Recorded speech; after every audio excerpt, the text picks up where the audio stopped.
नमस्कार विद्यार्थियों, मैं सद्दाम सर सरल रसायन यूट्यूब चैनल पर आपका इस्तकबाल करता हूँ। हमने अपने प्रीवियस वीडियो में डी ब्लॉक तत्वों की 5 गुणधर्म के बारे में अध्ययन किया था। आज हम जो है उसके रिमेनिंग जितने भी गुणधर्म हैं उसके बारे में अध्ययन करेंगे तथा डी ब्लॉक तत्व को विराम देंगे। तो इसी क्रम में डी ब्लॉक तत्व का जो छठा गुणधर्म है वो है संकुल निर्माण की प्रवृत्ति। अब हमें यह जानने की जरूरत है कि संकुल होता क्या है। तो वे यौगिक जिनमें जटिल आयन या संकुल आयन उपस्थित हो संकुल कहलाते हैं। अब यहाँ पर बात आती है कि संकुल आयन या जटिल आयन क्या होते हैं। जटिल आयन वे आयन हैं जिनमें एक से अधिक परमाणु उपस्थित हो, उन्हें जटिल आयन कहते हैं। यानी कि SO4-2 एक जटिल आयन है, लेकिन S-2 सल्फाइड जो होता है एक सामान्य आयन है। इसी तरीके से FeCN6+3 ये एक जटिल आयन है, लेकिन Cl- एक सामान्य आयन है। यानी जिसमें एक से अधिक प्रकार के परमाणु उपस्थित हो उन आयन को बोलते हैं जटिल आयन। और जटिल आयन से जब किसी यौगिक का निर्माण हो तो ऐसे यौगिक को बोलते हैं संकुल। तो यहाँ पर हमें बात करनी है डी ब्लॉक तत्वों के संबंध में। तो डी ब्लॉक तत्वों में भी संकुल निर्माण की प्रवृत्ति पाई जाती है। और ये संकुल निर्माण की प्रवृत्ति क्यों होती है? क्योंकि इसके 3 कारण हैं। पहला कारण जो है छोटा आकार, बहुत छोटा आकार होता है इसका, आसानी से आयन आ सकते हैं। उच्च प्रभावी नाभिकीय आवेश और रिक्त डी कक्षक। इन तीनों कारणों में से मुख्य कारण जो है वो है रिक्त डी कक्षक। जब किसी तत्व के पास रिक्त कक्षक उपस्थित है तभी तो कोई अन्य आयन आकर या अन्य परमाणु आकर या अन्य तत्व आकर जुड़ सकता है और जुड़कर जो है यौगिक का निर्माण कर सकता है। तो इस प्रकार से संकुल निर्माण के लिए सबसे मुख्य कारण जो है वो है रिक्त डी कक्षक। तो इनमें रिक्त डी कक्षक उपस्थित होने के कारण लिगेंड जो है अपने दोनों इलेक्ट्रॉन प्रदान करके इन तत्वों के साथ बंध बनाता है, संकुल का निर्माण करता है। और इसके उदाहरण देखें यहाँ पर, तो उदाहरण जो है Na3 FeCN6 एक जटिल आयन है, CuNH3 का whole fourth SO4 NiCO whole fourth. तो ये है संकुल निर्माण की प्रवृत्ति। इसी क्रम को आगे बढ़ाते हुए हम डी ब्लॉक तत्वों के 7वें गुणधर्म के बारे में बात करें तो 7वां गुणधर्म जो है वो है ऑक्सीकरण अवस्था। एग्जाम पॉइंट ऑफ व्यू से ये बहुत इंपॉर्टेंट है और इसमें से एक क्वेश्चन आता है। पहली बात यहाँ पर यह ध्यान रखनी है कि डी ब्लॉक तत्व जो होते हैं परिवर्तनशील ऑक्सीकरण अवस्था प्रदर्शित करते हैं। अर्थात इनकी ऑक्सीकरण अवस्था जो है कहीं पर +2 भी हो सकती है, कहीं पर +3 भी हो सकती है, कहीं पर +4 भी हो सकती है। कहने का मतलब यहाँ पर यह है कि मेरे पास मैग्नीज है, मैग्नीज के बहुत सारे तत्व देखे होंगे। कहीं पर तो मैग्नीज की ऑक्सीकरण अवस्था +6 है, कहीं पर +7 है, कहीं पर +2 है, कहीं पर +3 है। भिन्न भिन्न यौगिकों में ऑक्सीकरण अवस्था अलग अलग है। अर्थात कहने का मतलब यहाँ पर यह है कि इनकी ऑक्सीकरण अवस्था जो है परिवर्तित होती रहती है और ऐसी ऑक्सीकरण अवस्था को परिवर्तनशील ऑक्सीकरण अवस्था कहते हैं। तो डी ब्लॉक तत्व जो है परिवर्तनशील ऑक्सीकरण अवस्था प्रदर्शित करते हैं। अब इसका मुख्य कारण क्या है? तो इसका कारण यह है कि डी ब्लॉक तत्व में जो बाह्यतम कोश होता है वो तो एक NS होता है और एक N-1D होता है। अब इन दोनों कोशों के बीच का जो ऊर्जा अंतराल है, या मैं कहूँ इन दोनों कोशों की जो ऊर्जा होती है वो लगभग समान होने के कारण इलेक्ट्रॉन दोनों में से बाहर निकल सकता है और इस कारण से जो है ये परिवर्तनशील ऑक्सीकरण अवस्था प्रदर्शित करते हैं। सामान्यतः देखा जाए कि बाह्यतम कोश है NS, तो इलेक्ट्रॉन किस में से निकलेगा? S में से निकलेगा। और S में से अधिकतम कितने इलेक्ट्रॉन निकल सकते हैं? 2 निकल सकते हैं, तो +2 ही ऑक्सीकरण अवस्था होनी चाहिए। लेकिन N-1D की ऊर्जा NS के समान होने के कारण अब जो इलेक्ट्रॉन है वो N-1D में से भी निकलेगा, यानी कि 2 उसमें से निकला और 1 इलेक्ट्रॉन निकल गया D में से, तो +3 ऑक्सीकरण अवस्था हो गई। पहले +2 थी और अब +3 हो गई। इसका मतलब ऑक्सीकरण अवस्था परिवर्तित हो रही है कि नहीं हो रही? और ऐसा क्यों होता है? क्योंकि NS और N-1D जो होता है उन कोशों की ऊर्जा लगभग समान होती है, और ऊर्जा समान होने के कारण जो है इलेक्ट्रॉन दोनों में से बाहर आ सकते हैं या निकाले जा सकते हैं। अब इसी तरीके से इसका उदाहरण बताना चाहूँ तो यहाँ पर हम बात करें कि 4s और 3d है, तो इलेक्ट्रॉन 4s में से भी निकल सकता है और इलेक्ट्रॉन 3d में से भी निकल सकता है। इस कारण से ये परिवर्तनशील ऑक्सीकरण अवस्था प्रदर्शित करते हैं। अब आगे देखें तो आगे हम बात कर रहे हैं इसके अंदर कि 3D श्रेणी जो है, उन 3D श्रेणी के तत्वों की क्या क्या ऑक्सीकरण अवस्था होती है। तो प्रथम बात करेंगे हम स्कैंडियम की, जो +2 +3 प्रदर्शित करता है। टाइटेनियम +2 +3 +4 प्रदर्शित करता है। इसी तरीके से वेनेडियम +5 तक प्रदर्शित करता है। इसी तरीके से आगे जो है क्रोमियम +6 तक प्रदर्शित करता है। और मैग्नीज जो है यहाँ पर +7 तक प्रदर्शित करेगा। और फिर बात आती है यहाँ पर आयरन की, तो ये +2 +3 +4 +5 +6 तक प्रदर्शित करता है।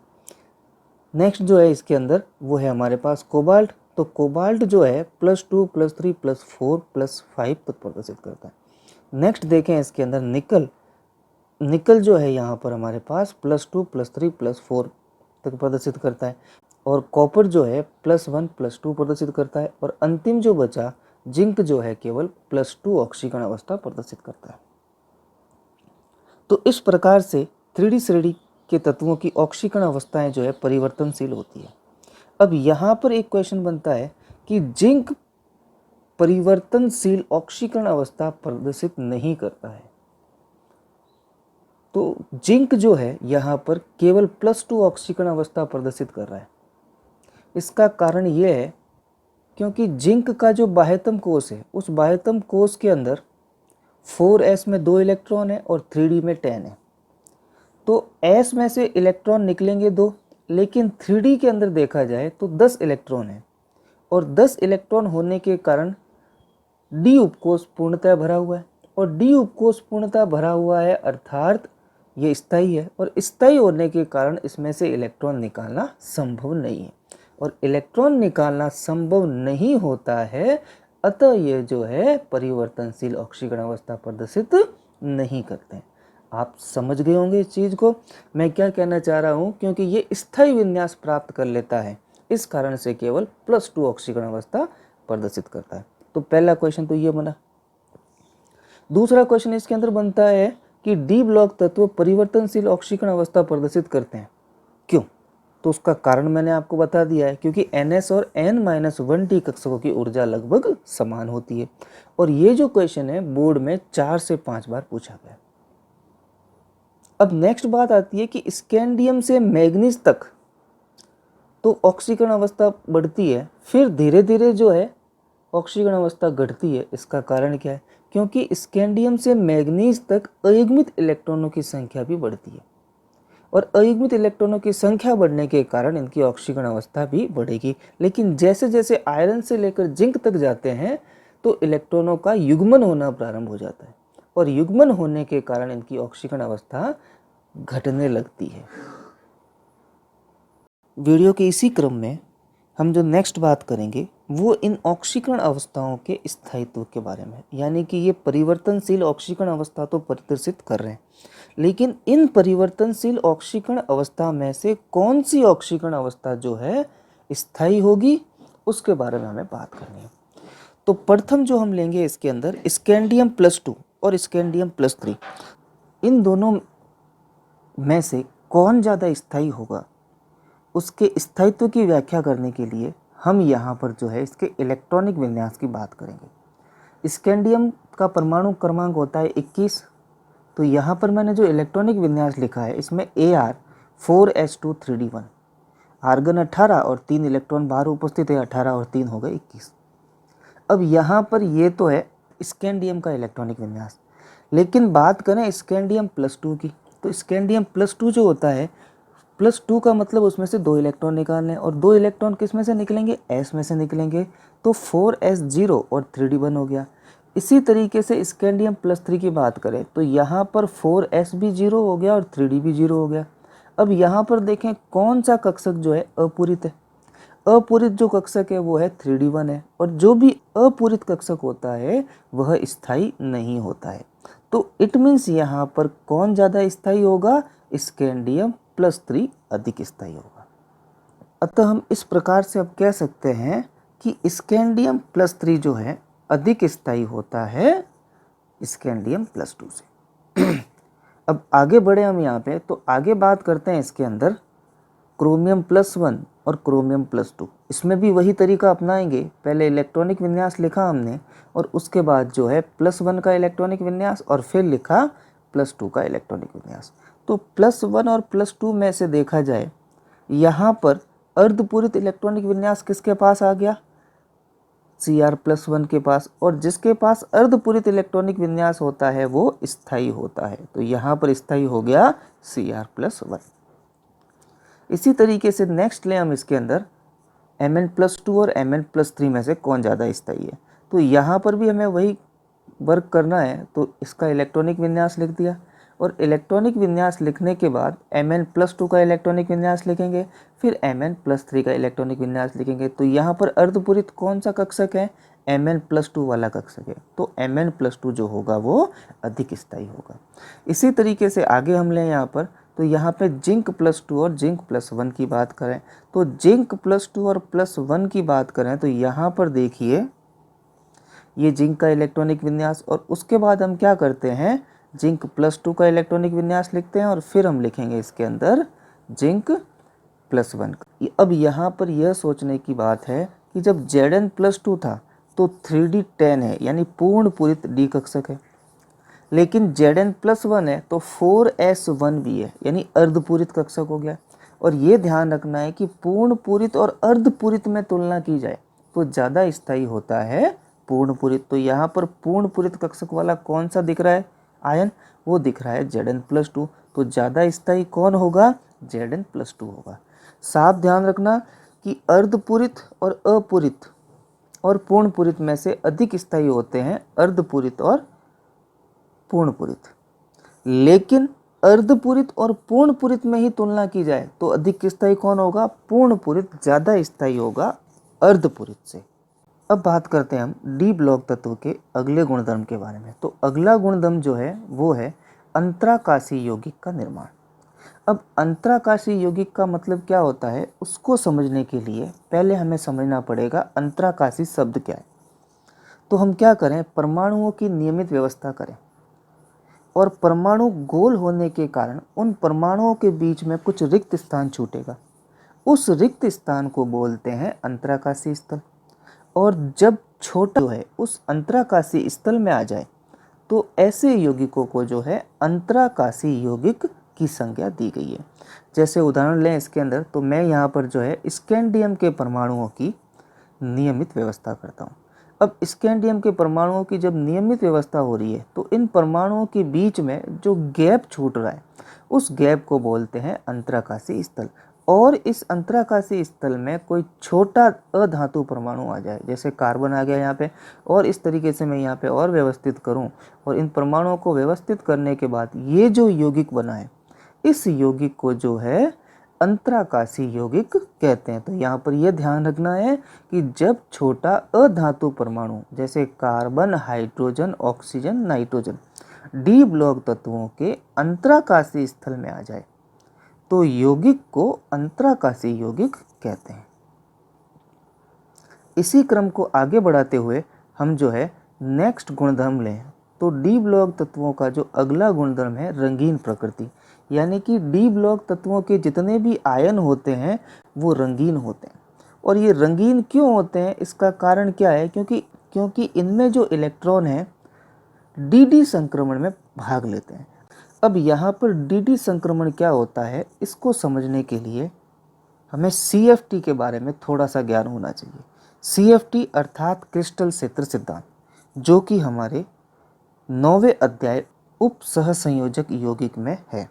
अब यहाँ पर जो है उसकी मेन पॉइंट की बात कर रहे हैं हम, सिर्फ पूरा जो है उसी अध्याय के अंदर हम पढ़ेंगे। तो यहाँ पर बात करें कि लिगेंड को जब किसी धातु परमाणु के चारों तरफ रखा जाता है तो लिगेंड में इलेक्ट्रॉन उपस्थित है और धातु में भी क्या उपस्थित होते हैं, इलेक्ट्रॉन उपस्थित होते हैं। तो लिगेंड के इलेक्ट्रॉन और धातु परमाणु के इलेक्ट्रॉनों में क्या होगा, प्रतिकर्षण होगा, और प्रतिकर्षण होने के कारण जो डी उपकोष होता है वो 2 भागों में विभाजित हो जाएगा। अब ये विभाजित किस प्रकार से होता है, हम इसे आरेख के द्वारा समझते हैं। तो यहाँ पर मैं जो एक डी उपकोष बनाता हूँ, तो मैंने इस पर डी उपकोष की व्यवस्था इस प्रकार से की, और जैसे ही लिगेंड के संपर्क में आते हैं, लिगेंड के संपर्क में आते ही ये डी उपकोष जो है 2 भागों में विभक्त हो जाता है। अब ये 2 भाग कौन कौन से हैं, जो पहला भाग जो है उसमें जो कक्षक उपस्थित है वो dx² y² और dz² है। इसी तरीके से जो दूसरा भाग है, उस दूसरे भाग में 3 उपकोष उपस्थित है, वो है हमारे dxy, dyz और dxz। इस प्रकार से धातु परमाणु के जो 5 डी उपकोष है वो 2 भागों में विभाजित हो जाते हैं। 2 की ऊर्जा जो है बढ़ जाती है और बाकी 3 की ऊर्जा जो है कम हो जाती है। अब यहाँ पर मैं क्या करता हूँ, इलेक्ट्रॉन भरता हूँ। तो इस कक्षक में मैंने इलेक्ट्रॉन भरा, तो इलेक्ट्रॉन अपन ने इस पूरे डी कक्षक में भरा है, लेकिन जैसे ही विपाटन होगा तो इलेक्ट्रॉन किस में जाएगा, निम्नतम ऊर्जा स्तर में जाएगा। और यहाँ पर निम्नतम ऊर्जा स्तर कौन सा है, dxy, dyz और dxz।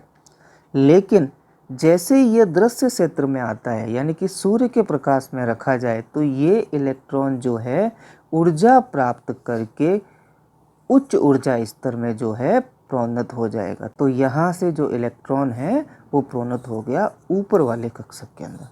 तो इस कारण से ये जो ऊर्जा अवशोषित करते हैं, और ये जो ऊर्जा अवशोषित की गई है वो विकिरणों के रूप में होती है, और विकिरण का जो है एक निश्चित रंग होता है। इस कारण से डी ब्लॉक तत्व जो है रंगीन प्रकृति के होते हैं। अब यहाँ पर आगे बात करें तो यहाँ पर मैंने लिख दिया है कि डी संक्रमण में इलेक्ट्रॉन ऊर्जा अवशोषित कर उच्च ऊर्जा स्तर में प्रवेश करते हैं। इसी तरीके से डी संक्रमण जो होता है वो ऊर्जा कहाँ से प्राप्त करता है, दृश्य क्षेत्र से प्राप्त करता है। और कुछ आयनों के जो है मैंने कलर लिखे हैं, जैसे Ti+4 रंगीन होता है, Ti+3 बैंगनी कलर का होता है। इसी तरीके से Mn+2 बैंगनी कलर का होता है, Mn+3 जो है हल्के गुलाबी कलर का होता है, Fe+2 हरे रंग का होता है, Fe+3 पीले रंग का होता है, Cu+1 रंगहीन होता है, जबकि Cu+2 जो है वो नीले रंग का होता है। इसी तरीके से अगले गुणधर्म की बात करें तो अगला गुणधर्म जो है वो है मिश्र धातु का निर्माण। मिश्र धातु का मतलब है 2 धातुओं को मिलाना, यानी कि शुद्ध रूप में जब 2 धातुओं को मिलाया जाता है तो मिश्र धातु का निर्माण होता है।